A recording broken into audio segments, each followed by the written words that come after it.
Hola, mi nombre es José Domínguez y te doy la bienvenida a un video más en el canal donde continuaremos los principios de la programación orientada a objetos con PHP. En el capítulo pasado vimos el tema de clases, cómo podemos describirlas y darles comportamiento a través de métodos. En esta ocasión veremos el tema de objetos. Comencemos definiendo una clase. Utilizaré como ejemplo una clase proyecto y describiré el comportamiento que quiero tengan mis proyectos definiendo métodos. Por ejemplo, podría decir que un proyecto puede tener nombre. También un proyecto puede estar constituido por un equipo. Y por último, puedo agregar miembros a este equipo. Bien, entonces cada proyecto que se ha creado en nuestro sistema tendrá este comportamiento. Con esto podemos comenzar a instanciar esta clase. A estas instancias se les conoce como objetos. Para definir un objeto, simplemente colocamos el nombre de nuestra variable.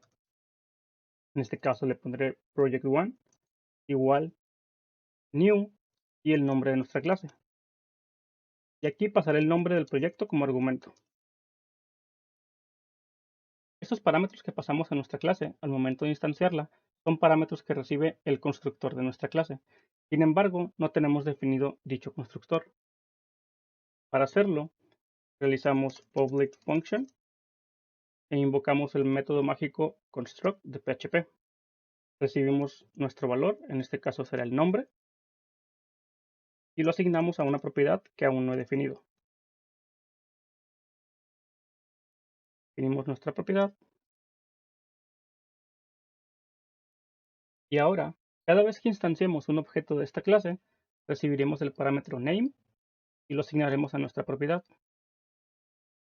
Con esto, cada vez que queramos acceder al valor de esta propiedad, lo haremos a través de nuestros getters o accessors, es decir, nuestros métodos. Para el caso de la propiedad nombre, lo haremos a través del método name. Cada vez que invoquemos este método, lo único que haremos será regresar la propiedad del nombre. Bien, hasta ahora hemos instanciado nuestra clase en una variable llamada project1. Hemos pasado el nombre como un parámetro, el cual ha sido asignado a nuestra propiedad. Y ahora, si yo hago un var dump, mi variable project1,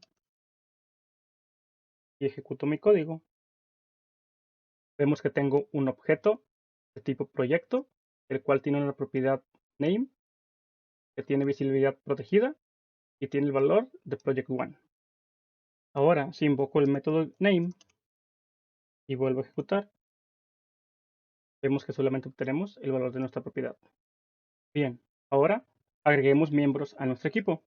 Para esto, utilizamos el método addMember, project1, addMember, y por el momento le pasaré solamente un nombre de la persona, José. Ahora en nuestro método addMember recibimos el nombre de nuestro nuevo integrante y lo agregamos a nuestra propiedad. En este caso voy a definir un array, is team, y le vamos a agregar el nombre del nuevo integrante. Por último, definimos esta nueva propiedad y lo voy a inicializar como un array vacío en un principio. Y en nuestro getter simplemente regresaré el valor de este array. Y aquí renombraré estos métodos simplemente para darle un poco más de consistencia. GetName y getTeam. De nuevo hago mi var dump. Y si ejecuto, de nuevo tengo un objeto de tipo proyecto con la propiedad name, el cual tiene un valor de project1, y un array, que es la propiedad team, con un valor de José. Y agrego otro miembro, digamos Antonio, y ejecuto. Ahora tengo dos miembros en mi equipo. También podríamos decir que tal vez al momento de crear nuestro proyecto queremos pasarle miembros iniciales del equipo. En ese caso, pasamos un array como segundo parámetro. Y aquí simplemente colocaré José y Antonio. Y en nuestro constructor recibimos este segundo parámetro. Y por default será un array vacío, es decir, No obligaremos al usuario a que forzosamente coloque un equipo como parámetro inicial. Y aquí asignamos a nuestra variable. Antes de probar, quitamos estos y vuelvo a ejecutar. Vemos que obtenemos el mismo resultado. Y obviamente podemos seguir agregando más miembros al equipo.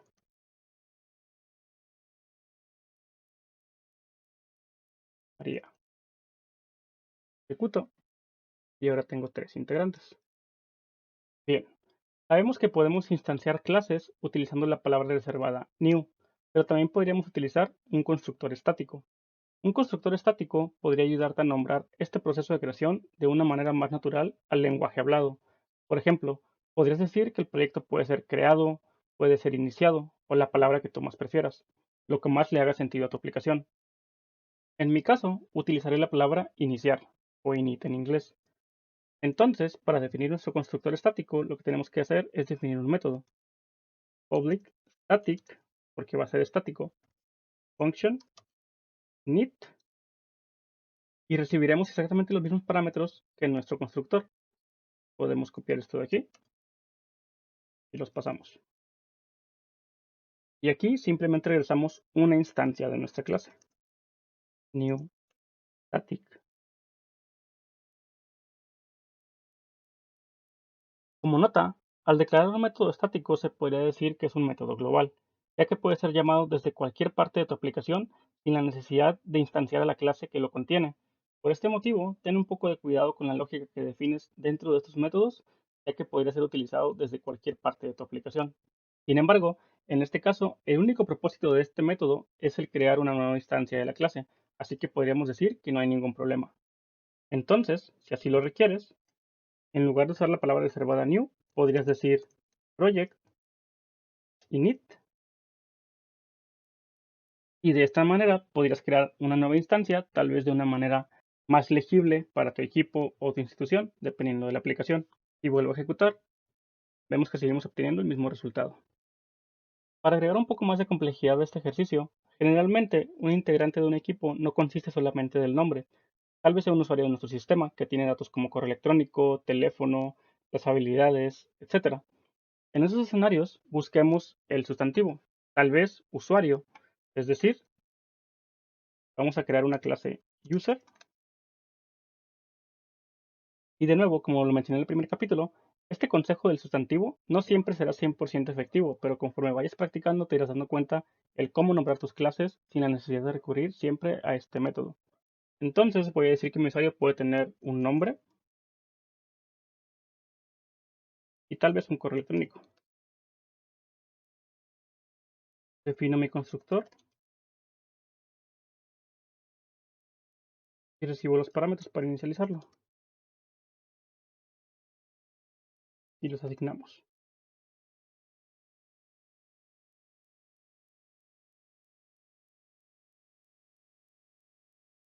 Y ahora, en lugar de pasar solamente el nombre de nuestros usuarios, podemos pasar una instancia de esta nueva clase user. New user, colocamos el nombre, el correo y después agregamos Antonio.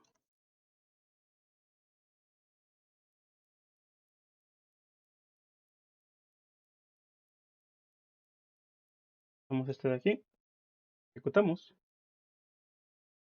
Y ahora, en nuestro listado de equipo, vemos que tenemos no solamente el nombre de nuestro usuario, sino una instancia tal cual del objeto user, el cual tiene una propiedad nombre y una propiedad de email, cada una con su respectivo valor. Antes de terminar con la lección, hagamos un pequeño refactor. Esta sección de aquí, como podemos ver, la tenemos duplicada. ¿Qué pasa si en algún momento yo quisiera agregar más parámetros, como una descripción? Tendría que este parámetro copiarlo y agregarlo acá. Y si continúo agregando, tenía que seguirlo agregando aquí, y luego acá, y así sucesivamente. Y podemos notar que este es un pequeño problema. Podríamos tomar como referencia este constructor de aquí, ya que a final de cuentas, en este constructor estático estamos llamando implícitamente a este de acá. Entonces, aquí podríamos hacer lo siguiente.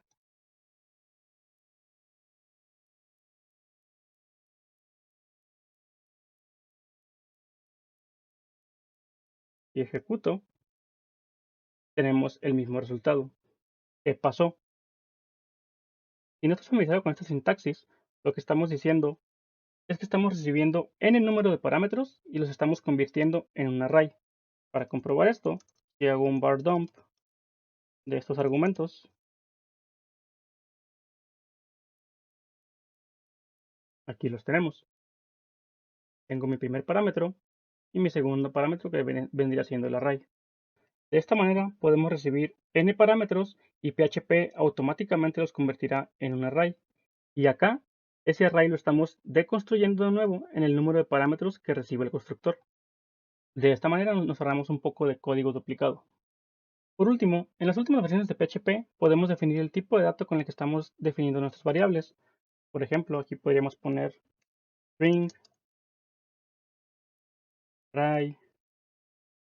Igualmente al momento de recibir los valores en el constructor.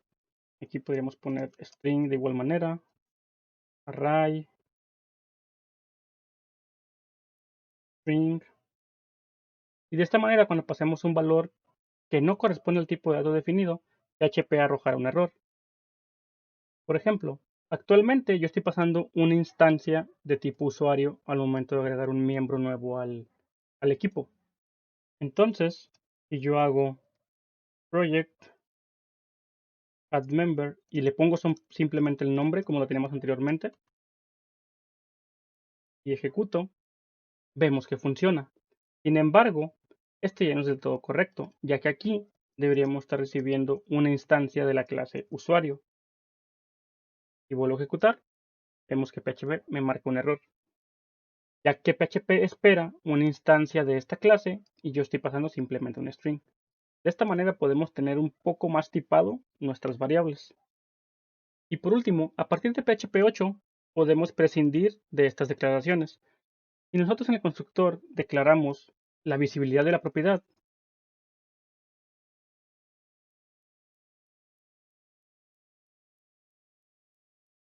podemos eliminar esto de aquí y esta asignación. PHP la hará automáticamente por nosotros. Si ejecuto, vemos que nuestro programa funciona correctamente.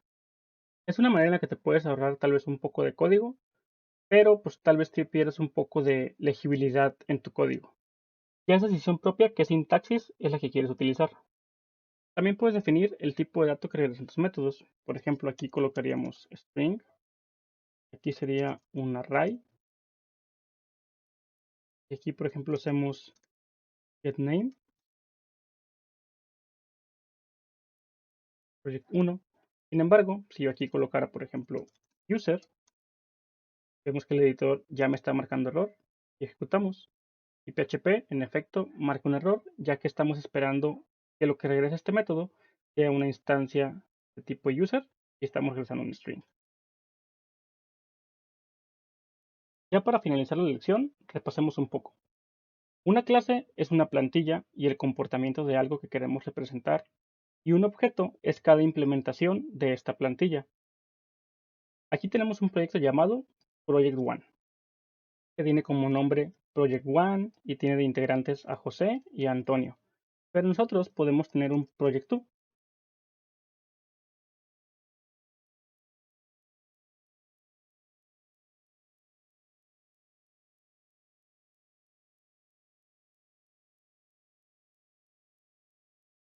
Lo tenemos. Y aquí tenemos nuestro objeto. De igual manera, podríamos tener un Project Tree.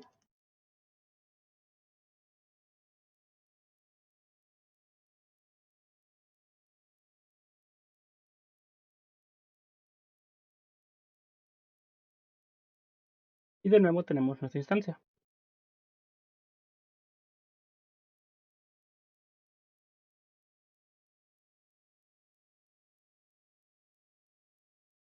Proyecto 1, Proyecto 2, Proyecto 3.